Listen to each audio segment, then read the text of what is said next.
마가복음 9장 35절부터 37절 말씀까지입니다. 우리가 읽겠습니다. 예수께서 앉으사 12제자를 불러서 이르시되 누구든지 첫째가 되고자 하면 무사람의 끝이 되며 무사람을 섬기는 자가 되어야 하리라 하시고 어린아이 하나를 데려다가 그들 가운데 세우시고 안으시며 제자들에게 이르시되 누구든지 내 이름으로 이런 어린아이 하나를 영접하면 곧 나를 영접함이요 누구든지 나를 영접하면 나를 영접함이 아니요 나를 보내신 이를 영접함이니라. 아멘. 우리는 인생을 살아가면서 분명한 목적의식을 가지고 방향을 설정하며 그곳을 향하여서 나갑니다. 근데 나도 모르는 순간에 그 방향성을 잃어버릴 때가 많습니다. 내가 왜 사는지, 내가 왜 신앙생활을 하는지, 내가 신앙생활을 하는 그 목적이 무엇인지 여기에 대한 방향성을 자꾸 잊어버릴 때가 있어요. 그래서 우리는 끊임없이 질문을 던져야 됩니다. 내가 이 땅에 사는 목적이 무엇인가? 내가 신앙을 가지고 이 땅에서 존재하는 이유가 무엇인가? 이것을 끊임없이 우리 자신에게 질문을 던져봐야 됩니다. 하루에도 몇 번씩이고. 왜냐하면 그만큼 우리는 쉽게 잊어버리기 때문입니다. 눈앞에 있는 것을 쫓다 보면 근시안적이 돼버리고 그래서 멀리를 보지 못하기에 방향성을 잃어버리고 엉뚱한 데로 가기 쉽기 때문입니다. 자, 그렇다면 우리가 올바른 인생의 방향성을 정하기 위해서는 무엇을 우리가 지표로 삼아야 되는 것일까요? 우리 자신에게 끊임없이 이런 원론적인 질문들을 던질 때에 가장 모범이 되는 해답이 있습니다. 그건 바로 예수님의 삶은 어떠했는가라고 하는 것입니다. 내가 왜 사는가? 내가 왜 신앙을 가지고 이 땅에서 존재하고 있는가? 왜 내가 믿음으로 선한 싸움을 싸워야 가는가? 어떻게든 믿음으로 살려고 몸부림치는 이유가 무엇인가? 우리는 그 해답을 예수님에게서 찾아야 된다고 하는 것입니다. 예수님께서 이 땅에 오신 목적이 무엇인지, 예수님께서 무엇을 위해서 사셨는지, 예수님께서 어떻게 삶을 이어가셨는지, 예수님 주변에 누가 있었고 예수님은 누구를 가까이 하였는지, 우리가 이 땅에 살아가면서 어디로 향하며 나가야 될 것인가? 화면 좀 바꿔줄래요? 어디로 향하여서 갈 것인가에 대해서 우리 예수님은 명확하게 우리에게 그 길을 제시해주고 있기 때문입니다. 예수님께서 우리에게 해답을 주신 성경 구절이 있습니다. 많이 있지만 그 중에 하나가 바로 마태복음 20장 28절의 말씀입니다. 읽어드리자면 인자가 온 것은 섬김을 받으려 함이 아니라 도리어 섬기려 하고 자기 목숨을 많은 사람의 대속물로 주려 함이니라 라고 말씀하셨습니다. 즉 예수님께서 이 땅에 오신 목적은 섬김을 받기 위해서 온 것이 아니라 섬기려고 왔다. 또한 내 목숨을 많은 사람의 대속물로 내어주기 위해서 나는 이 땅에 왔다 라고 예수님께서 이 땅에 오신 목적에 대해서 그렇게 말씀을 하셨습니다. 예수님께서 이 땅에 오신 이유, 예수님께서 이 땅에서 사역하시는 근본적인 목적, 이것은 바로 섬기기 위해서, 더 나아가 이 섬김의 완성인 십자가에서 자기 목숨을 내어주시기 위해서 예수님은 사셨다라고 하는 것입니다. 다시 말씀드리면 예수님은 살기 위해서 산 것이 아니라 죽기 위해서 사셨다라고 하는 것입니다. 그러므로 우리가 예수 그리스도를 믿고 작은 예수로서, 예수님의 제자로서 살아가기를 우리가 결단하고 뒤따르기를 소원했다면 우리 또한 이와 같은 삶을 살아야 된다고 하는 것입니다. 그래서 예수님께서는 끊임없이 우리에게 섬김의 자세로서 삶을 살 것을 요구하고 계십니다. 끊임없이 어디서든 나를 따라오려거든 네 자신을 죽여야 된다. 그럴 때에 온전히 나를 따를 수 있다라고 말씀을 하시거든요. 왜냐하면 섬김이라는 것은 나를 죽이지 않고서는 할 수 없기 때문에 그렇습니다. 그런데 섬김의 삶은 쉽지 않습니다. 우리가 섬겨야 된다라고 하는 섬김이 예수 믿는 사람들의 기본적인 도다, 덕목이다라고 하는 것에 대해서는 아무도 이견을 제기하지 않습니다. 다 옳다라고 여깁니다. 그러나 삶 속에서 섬김을 그대로 적용하며 사는 것은 쉽지 않습니다. 끊임없이 우리에게 있어서 회개의 제목 가운데 하나가 바로 이것이거든요. 섬김의 삶을 살지 못한 이것이 끊임없이 날마다 우리가 하나님 앞에 엎드려 회개할 때에 회개의 제목 가운데 하나가 바로 이것이거든요. 오늘 제자들에게 예수님은 너무나 쉽게 섬김이라는 것이 무엇인지에 대해서 그들에게 말씀해 주고 계십니다. 바로 시청각 교육을 통해서 말입니다. 어린아이 하나를 가운데 세워놓고 예수님께서 말씀을 하십니다. 누구든지 내 이름으로 이런 어린아이 하나를 영접하면 나를 영접합니다 라고 말씀을 합니다. 누구든지 내 이름으로 이런 어린아이 하나를 영접하면 나를 영접함이고, 나를 영접하면 나를 영접함이 아니라 나를 보내신 이를 영접함이라 라고 이렇게 3답 논법을 예수님께서 펴시죠. 오늘 37절 안에 섬김의 비결이 가득 담겨져 있습니다. 어떻게 섬길 것인가에 대해서 예수님은 명확하게 우리에게 알기 쉽게 말씀을 해주셨다고 하는 것입니다. 먼저는 철이 없음을 섬겨야 된다라고 말씀을 하십니다. 어린아이의 특징 가운데 하나가 바로 이 철이 없다라고 하는 것입니다. 그렇죠? 철 없어요. 말을 해야 될 땐지 안 해야 될 땐지, 이런 행동을 해야 될 땐지 안 해야 될 땐지 막무가내입니다. 어린아이들은 그냥 하고 싶은 대로 합니다. 하고 싶은 대로. 10번 중에 9번 막 용돈도 주고 사탕도 주고 원하는 거 다 들어줘도 한 번 거절하면 팩 꼬라가지고 아예 안 볼 것처럼, 세상 다 잃은 것처럼 발통동 그리고 떼굴떼굴 굴러다니면서 땡깡을 팝니다. 참 웃기죠. 어린아이의 모습들이 그래요. 자기가 원하는 것은 기어코 얻어야 직성이 풀려요. 어떻게든. 그리고 머리가 영악해요. 영악해. 내가 이렇게 하면, 내가 밥 안 먹고 막 이렇게 하고 띵깡 파면 부모가 얼르고 달래가지고 내가 원하는 것을 들어준다라는 것을 알아요. 어린아이, 갓난 아이인데도 불구하고, 아직 말도 못하는 아이임에도 불구하고 그것을 알아. 그래가지고 부모를 이용해 먹어요. 명확하게. 참 여시 같아요. 아이들을 보면. 그러나 철이 없는 것은 사실이에요. 생각이 깊지 않기 때문에 그렇죠. 예수님께서 이렇게 어린아이를 세워놓고 이 어린아이를 영접함이 나를 영접합니다라고 말씀을 합니다. 어린아이는 철이 없어요. 그래서 가진 그런 자기만의 생각에 갇혀서 말과 행동을 해요. 그때마다 아이고 너 왜 그랬어? 라고 매를 들고 훈계할 것입니까? 철이 없어서 그런 것인데 어떻게 하겠습니까? 꾸짖는 것도 한계가 있지요. 그러니까 따뜻하게 품어줄 수밖에 없지요. 그래서 똑같이 죄를 지었어도 미성년자들은 혹독한 법의 처벌을 받지 않아요. 그만큼 아직 몰라서 그런다라고 하는 것입니다. 예수님께서 섬김을 말씀하시면서 어린아이를 세워놓고 이런 어린아이를 영접하는 것이 섬김이다라고 말씀을 하십니다. 즉 자기보다 훨씬 연약하고 훨씬 철없고 훨씬 더 못난 사람, 이런 사람을 섬기는 것이 진정한 섬김이다라고 하는 것입니다. 나보다 잘난 사람을 섬기는 것은 당연지사입니다. 사람들은 그런 것에 대해서 주저하지 않습니다. 나보다 높거나 나보다 더 잘났거나 그런 사람 밑에서 머리를 조아리는 것에 대해서, 그를 섬기는 것에 대해서 아무도 거부감을 갖지 않습니다. 그러나 나보다 더 못하다라고 생각하는 사람 앞에서 무릎을 꿇고 섬긴다? 그것은 쉽지 않습니다. 우리 자존심이 허락하지를 않아요. 그러나 하나님, 우리 예수님은 그것까지 섬길 수 있어야 된다. 어린아이와 같은 그런 사람이라 할지라도, 철이 없는 사람이라 할지라도 그 사람까지 섬기는 것이 진정한 섬김이다라고 말씀을 합니다.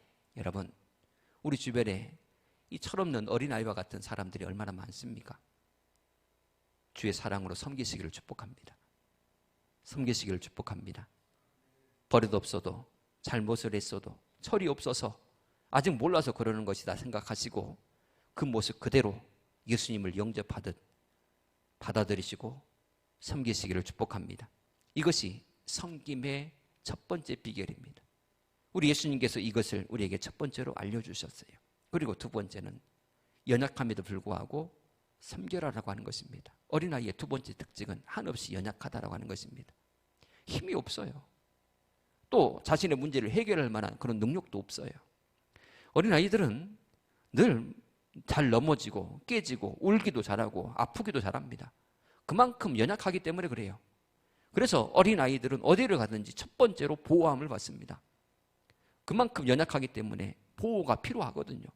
이렇듯 나보다 연약한 사람들을 마음에 품는 것, 그것이 바로 섬김이다라고 우리 주님은 명확하게 말씀을 하고 계시는 것이죠. 우리 주변을 돌아보면 연약한 사람들이 너무나 많습니다. 교회 안에도 마찬가지죠. 이 연약함은 믿음의 연수가 많다라고 해서 뭐 그 사람은 성숙했고 믿음이 이제 막 믿기 시작했다라고 해서 그가 뭐 믿음이 없다 이렇게 평가해서는 안 됩니다. 우리는 자꾸 신앙의 연수로 그가 있는 그 직분으로 그 사람의 믿음을 평가하려고 합니다. 왜냐하면 우리에게 눈에 보이는 것이 그것밖에 없기 때문에 그것으로 사람들의 믿음과 신앙을 평가하려고 그래요. 그러나 근본적으로 들어가 보면 아직도 연약함 속에서 어린아이 속에 사로잡혀 있는 그 틀을 벗어나지 못한 신앙인들이 너무나 많다라고 하는 것입니다. 우리 자신을 한번 되돌아보세요. 누군가가 내 말에 대해서 잘 들어주지 않을 때 여러분들의 마음은 어떠합니까? 내 의견이 조금 묵살되었을 때에 그때 여러분들의 마음은 어떠하십니까? 목사님이 신방 잘하다가 어떤 때 내가 아픈데 안 왔어요. 그럼 여러분들의 마음이 어떠합니까? 누군가는 내가 그 사람한테 어떤 일을 해줬는데 또 그 사람이 애경사에 있을 때 나도 찾아갔는데 그 사람이 내 애경사에 안 와? 그럴 때 여러분들의 마음은 어떠하십니까? 뭔가 보상 심리가 내게 있다라고 싶을 때에 아직 나는 어린아이의 틀 안에 갇혀 있구나 라고 생각하시면 옳습니다. 나도 모르는 사이에 나 또한 어린아이의 모습들이 내 안에 있다고 하는 것입니다. 믿음이 없는 연약한 모습 주변에서 찾을 것이 아니라 내 안에서 먼저 찾아야 됩니다. 내 안에 어린아이와 같은 미성숙한 모습들이 내 안에도 있기 때문에 그렇습니다. 그러므로 우리 모두는 동일한 모습 속에 있어요. 서로 평가할 것도 안 돼요. 서로 여러분 섬겨주시기를 축복합니다. 나를 섬기듯 옆 사람을 섬기고 옆 사람을 섬기듯 이웃을 섬기고 교회 안에서 한 형제, 한 자매라고 여겨지는 것처럼 동네 안에서도 같이 여기고 그들 믿지 않는 사람까지도 섬길 수 있는 이런 성숙한 모습으로 우리가 나갈 때에 그곳에 하나님의 영광이 드러나며 그곳에 예수 그리스도를 영접하는 역사가 그곳에 나타나리라 믿습니다. 섬김은요 바로 그런 것입니다. 그래서 37절에 아주 중요한 말씀을 해주세요. 37절 비춰주세요.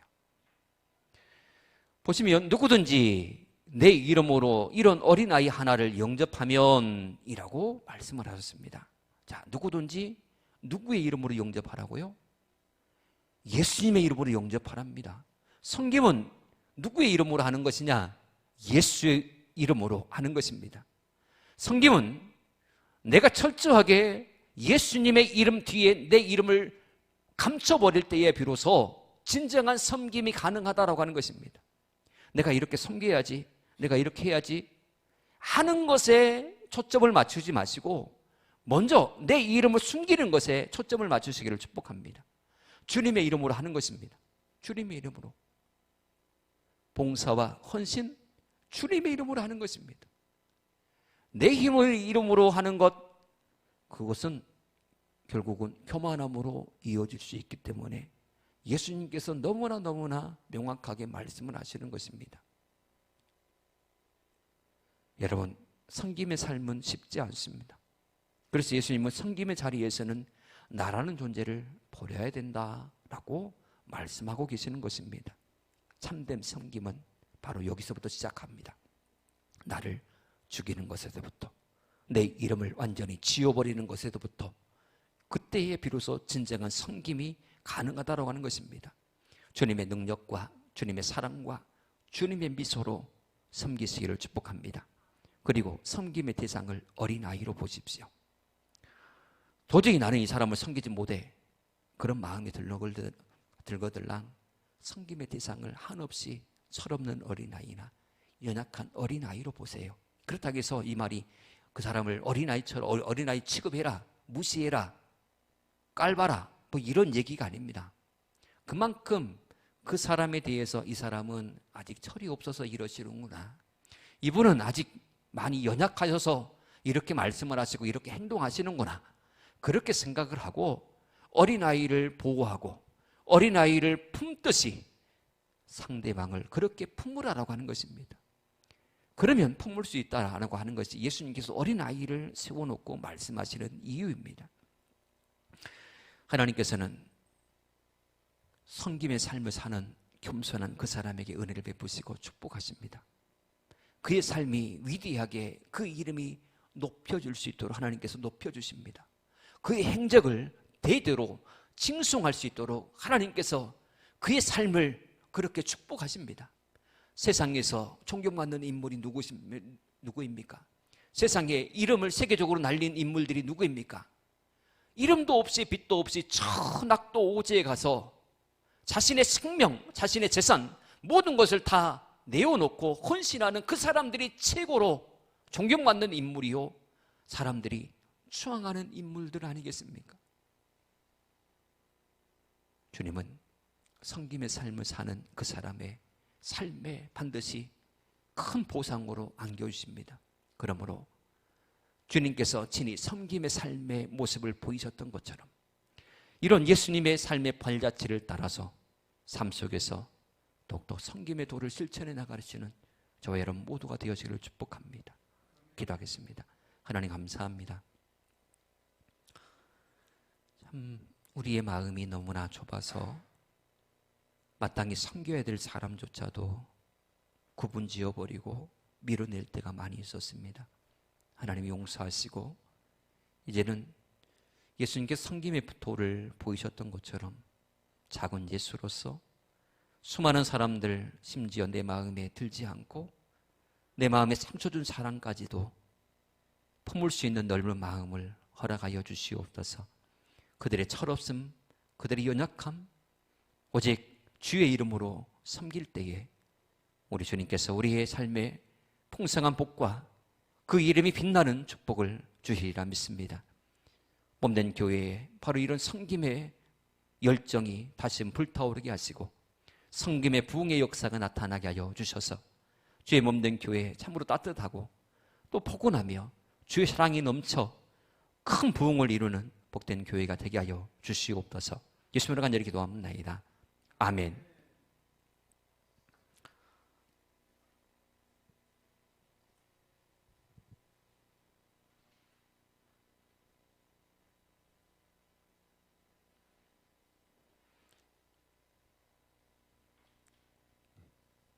주일날 음식 준비는 그거 토요일날이에요? 주일날이에요?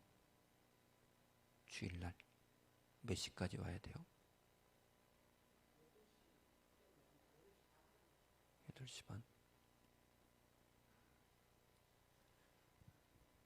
문자를 그렇게 돌릴게요. 여기 계신 분들은 주일날 오전에 8시 반쯤에 오셔서 함께 거들어서 맛있는 음식 같이 나눌 수 있도록 협조해 주시면 고맙겠습니다. 다른 뭐 광고사항 있으세요? 자, 좋은 일이 있으리라 1절 부르신 후에 주기도 노래 마치도록 하겠습니다.